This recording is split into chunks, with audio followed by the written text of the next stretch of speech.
Hey, what's up mga idol? For today's video natin mga idol, paggagawa tayo ng balag ng sitaw. At kung mapapansin nyo mga idol, ito yung balag. Yan yung poste. Ito yung sitaw. Ang sitaw nga pala natin mga idol, ang kalagayan, medyo hindi siya ganun kaganda. Madalang. Tingnan mo. Pero yan mga idol, dahil kaya nagkaganyan yan, dinaanan niya ng baha. Nagaling dito sa ilog, umapaw, kaya naging ganito ang resulta. Sayang naman mga idol kung hindi natin aasikasuhin. Hindi natin babalagan, sayang din, baka makabenta rin tayo dyan mga idol. Kaya yan nga mga idol, ginagawa ko na ng poste. Kaya aking haligi. Dapat nga pala mga idol, sa pagbalag, dapat matibay ang iyong haligi. Kailangan yan mga idol, para pag kumabit ka ng nylon, hindi siya lulumbay-lumbay. At lalagyan pa natin yan mga idol. Pag natabunan na natin yung haligi na yan, lalagyan natin ng bagting yan mga idol, lock, para mas matibay siya. Single row lang ang gagawin ko mga idol. At dito na tayo magsisimula mga idol magtatabon. Dahil sa akin napos tayo ng poste, kaya hindi natin nakabitan yon. Kulang pa tayo ng tatlo mga idol, tatlong poste pa. Yan ang ating gagawa natin ng paraan. At ngayon nga mga idol, tatabunan muna natin tong haligi. Ganito lang mga idol. Gagamit tayo ng pala para hindi tayo mahirapan sa pagtabon. Ito yung haligi mga idol, poste, ito na.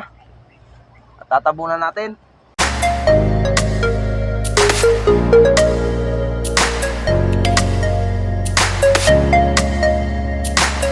Pagkatapos nun mga idol, gagamitan natin ang pambugsok.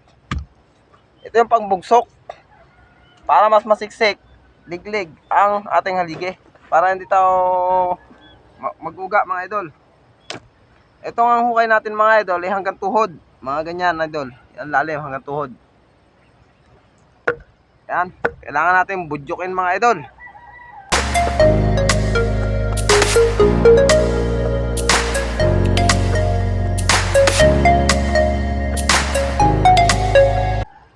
At yan mga idol ay napakatibay na. At sa mga iba nito mga idol, ganun rin ang ulit ang gagawin natin. Ito yung poste. Yan, tatabunan. Gagamitin ng pala sa pagtatabon mga idol. Ito ang ating ginagawa mga idol. Ito ay ating mapakikinabangan pag ang ating sitaw ay namunga na. Dahil tayo bibinta dyan mga idol. At ito ay gagamitin ulit natin ang ating pampayo. Yan.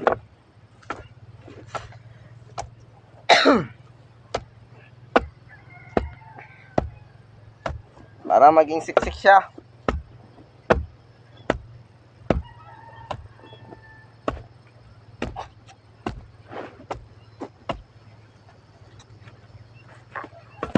Ganyan lang mga idol, paulit-ulit lang ang ating gagawin.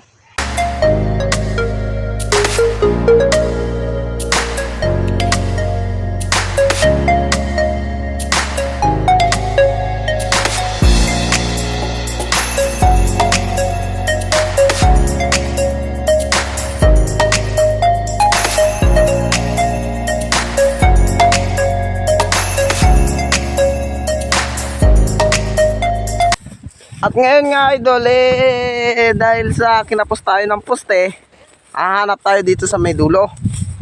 At papunta na nga ako sa dulo mga idol.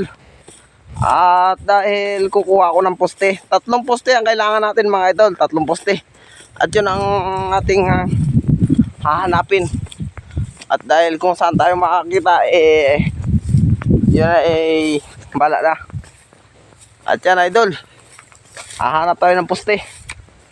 May nakita nga ako dito mga idol, hindi ko alam kung kakayanin ang ating gulok. Dahil ang gulok nating dala masyadong maliit lang mga idol. Ito, napakarami. Kaso nga mga idol, yun ang tanong kung kaya ng ating gulok. May nakita ako dito mga idol, isa. Ito, pwede na to. Yan. Pwede na yan mga idol. Isa na yan. Yan na isa. Hahanap pa tayo kung saan man mayroon.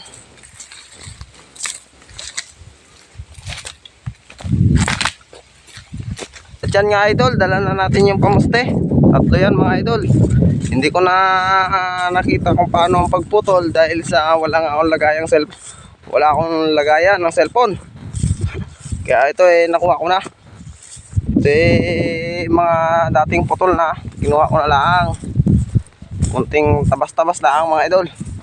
At idadala nga natin to doon sa ating kulang na poste na tatlong kailangan natin doon mga idol. At yun, idadala natin doon. Yun na mga idol.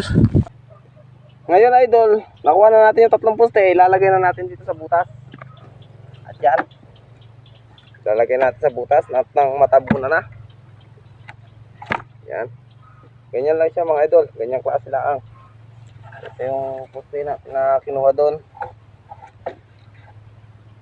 Nang matabunan na natin.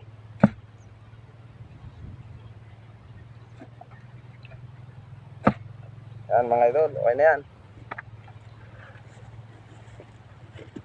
Ito, dito na to. Kailangan yung mga idol ibugsok para mas malalim. Hinukay na natin yan. Kailangan pa nating ibugsok para mas malalim siya mga idol. O yan. At gaya nang sa kabila mga idol, tatabunan na uli natin tong ating poste.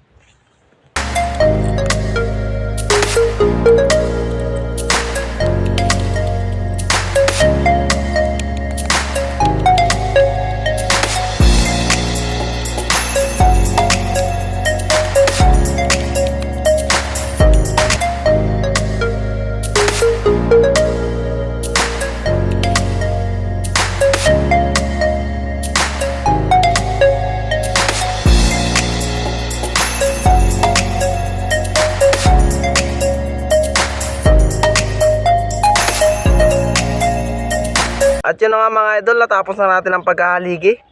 At ngayon nga mga idol, nagpapahinga lang tayo ng konti. At yan ang gagawin natin yung mga idol, natabunan na natin, napatibay na natin ang haligi. Okay na mga idol Itong haligi na to mga idol, di ba matibay na. Dahil sa matibay na yan mga idol, pero lalagyan pa rin natin ng brace yan. Para once na nagbagyuhan mga idol, lumakas ang hangin, hindi ganon-ganon lang madadala ang ating balag. At yung balag natin yung mga idol, talagang napakarami pang gagawin. Pero utay-utayan natin yung mga idol. At ipapakita ko nga pala sa inyo mga idol ang ating ginawa, ang paghahaligi. At amakan nyo na lang ang aking next video mga idol.